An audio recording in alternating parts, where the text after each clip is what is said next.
Kublaya pibro ki prolog ki wasnyaw suk wo up yigi kubor how new channel ki kubor ki wakwa open snyaw chapi wa Chah Kem uwadai drox ha East Jaintia Hills District.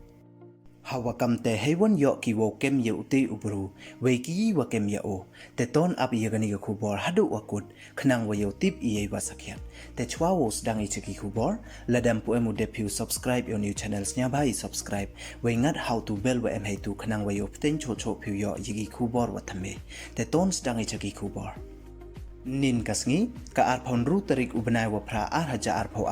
kaseng East Jaintia National Council Larambai Circle da yo ko wo kem ya wi ubru wadai drox halat topsem kat kam ki khubor wadiyo uti uwadai drox mto du samen u tang wada emlok ule hei wakilok yong oda yut ki na iti ithau marsin yo ki wawan ki dekhot kaseng East Jaintia National Council Larambai Circle kat wakam te da yo wo kem du ya odan hi samen hei por kam wakat wi waje istem nin kasngi ka arphon ru tarik ubnai wa phra haja arpho uti uwa Chah Kem to uwadi drox we kam jo le uwadai drox iwamut wo dai wo di we da kem ya on lat top sem na itha wadang hap hapo ka chnong chi ropi we kam te de ekti le ya o cha ka chnong chi ropi hi khnang wa yo lai ekti ki o cha ka ai